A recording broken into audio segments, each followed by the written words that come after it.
I am on a year-long exchange in Italy. I'm sure if you're watching this, you're probably already a friend or family member of mine. If you don't know me, I'm Chandel. I decided before my exchange that I would start posting YouTube videos. Unfortunately, last month that did not happen because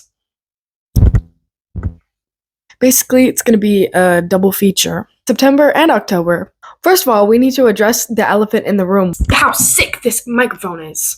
This is awesome. I got this just for you guys. I feel like when you're a little kid, you always dream of going on airplanes. How cool would it be to fly in an airplane and eat the yummy airplane food? That sounds so fun and dandy, huh? Well, I didn't sleep for any of my flights. I didn't really eat because airplane food is... And the London airport was really hard for me to navigate. I broke down in tears in the middle of airport. I don't even know exactly how long the trip took because of the time change, but it really messed with my brain, especially when I got into Milan and they told me, "We lost your luggage." Sorry. It wouldn't have even been that big of a deal if I wasn't starting school like 2 days after that. I had like one spare change of clothes, but that's okay. I've got my luggage now. As you can see, they found it. Don't worry. I'm super grateful, super happy to be here. Just the trip over was a little bit rough. As a Canadian, I cannot handle the heat. Here, the most freezing cold parts of winter get down to 0 degrees. And everyone is like wearing winter jackets and everyone's like asking me if I'm cold, but really I'm sweating Anyway, my host family picks me up and then they drive me to a little Italian restaurant for my first dinner in Italy. I didn't even care about my luggage at that point because the ravioli that I ate that night was bomb. Wow. People smoke a lot. I was at this family reunion inside this restaurant, and I kid you not, every 5 minutes, everyone was out of there to get their little smoke break in. They smoke in the car, they smoke in the house. I've gotten very used to the smell of cigarettes. The second day though, I was dying. I was feeling very ill. School starts. I was really hoping for the best at my first school. And I say my first school because I did not stay at this school.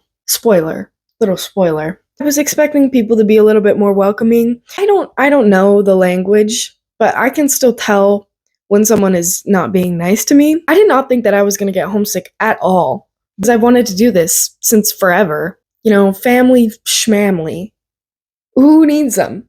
But I thought it was going to be okay. It was not. Just being in that environment every day made me really, really miss my friends back home. Being able to talk to them and listen to them and joke around with them. If you don't know how to speak a language, the same language everyone else is speaking, you have no personality. Normally, people who know me, I'm very outgoing. I like to make jokes and be sarcastic. I'm a talker. When I can't speak a word of the same language or even understand the same language everyone is speaking, there's nothing I can do. So I turned into just a quiet loser. Just felt awful. Not even because of the people in my class or the friends or not knowing the language or missing people back home. That was bad, but the worst part was just not having my personality.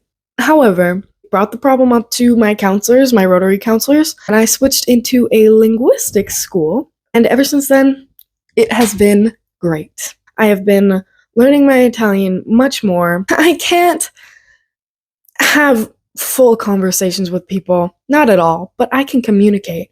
I can make friends, I can introduce myself, I can understand what they're talking about. They are used to having exchange students. They fluently speak not only Italian, English, Spanish, French, and German. They're learning other subjects in those languages. I just want to emphasize how silly I feel for not paying attention in my French classes. Every adult in my life told me, it's gonna pay off so much for you to know French. French class is not fun.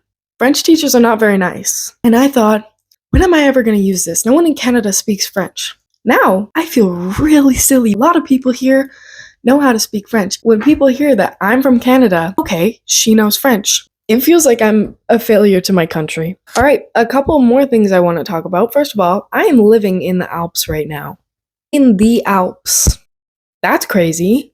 It's a little village in the mountains, in the Alps. It's so beautiful. It's the most breathtaking view I've ever seen in my life. And I've seen a lot of mountains in Canada, but not mountains like these. Being in an authentic Italian city that's not a super touristy place it's really great because I get to actually see what it's really like living here.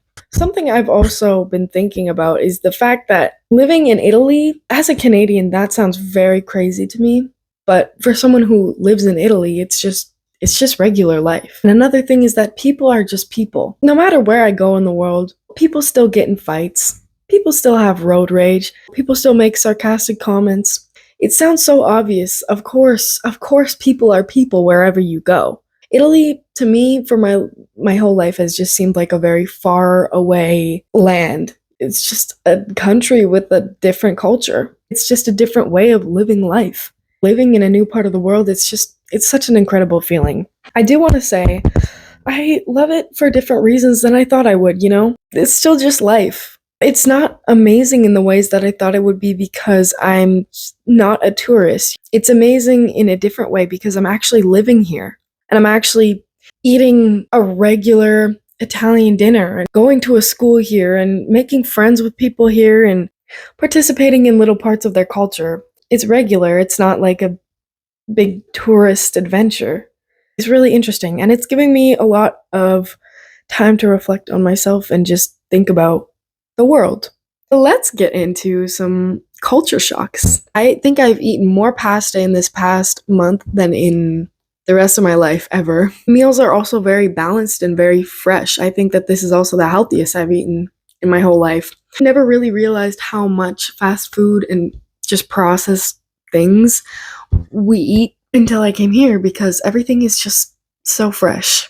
And also eating is it's a social event. If you sit down for a meal, it's not like you're just there to eat and leave. You eat over longer periods of time, you talk. You don't eat a lot of food all at once very fast. You eat over a longer period of time, which gives you more time to digest and it's very nice. It's very relaxing. I really enjoy it. Every household that I've been into, they have sparkling water at the table.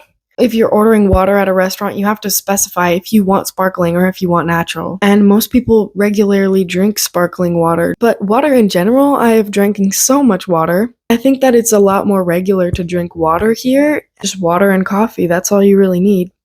Bidets, that is something we definitely need to cover here because I did not understand what the bidet was for a while. Because it's not like a bidet back home where you have the bidet built into the toilet and then you click the button and it does its thing for you. There's the toilet and there's the bidet. I'm too scared to use the bidet. That's a goal of mine though, to face my fears. Apparently they also wash their feet in there. That's all I'm gonna say about the bidet topic. Although, I feel like I need to address the girls' bathroom situation in my school.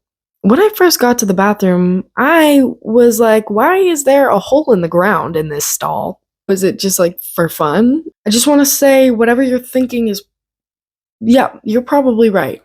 I'm not a big fan. Oh yeah, the driving too. We are ripping around. If there's a tiny little space, you're gonna get past. It's a little bit scary too. The final thing that I want to go over, the exciting things I've done. Within my first 2 weeks here, I went to an Italian wedding. If you've ever seen The Godfather, it was even better than that. It was so much fun. It was so beautiful. I loved how happy everyone was. The church that they got married in, so beautiful. And I was trying to avoid being a tourist at their wedding ceremony and stopping and taking videos of the inside of the church. I snuck a little clip of it at the end of the ceremony. I didn't capture its greatness. Honestly, the churches here make Canadian churches look really, really silly. Really made me want to have my wedding in Italy. Amazing food. So much dancing, so much happiness. To this video of them cutting the cake. I'm so grateful that I got to see that and experience that. I took a train to Turin with my host sister. We went shopping. I bought a bunch of stuff. We got some food. That's another thing here is that food and groceries are so cheap, at least compared to Canada, even with the conversion rate. You're not expected to tip because they fairly pay their servers. I'm a big fan of that. And then Rotary took all of the exchange students on a trip to Sardinia. I got to go swimming in the Mediterranean Sea. It was really cool. I got to meet all of the other exchange students who are in Italy right now. I got to meet my other fellow Canadians. I made friends with a couple Canadian girls who near and dear to my heart, and I am definitely going to be visiting them when my exchange is over. Some people that I meet here, I just know I'm going to be friends with for the rest of my life. I did a 10-kilometer run with my host dad. Physically and mentally very challenging. I did it in 67 minutes. I went for a little hike with my host family in the Alps. And yeah, I've been also journaling every day. Bernadette, if you're watching this, thank you so much for the grad gift. I have actually been journaling every single day. This is the proof. I'm going to make another one of these update videos as soon as I can, probably near the end of November. Whoever is watching this, if you want to reach out to me, have a little call to catch up, I would absolutely love to. Thank you for checking in. I love you guys. Maybe. Depends who's watching. I hope things are going well on your end as well.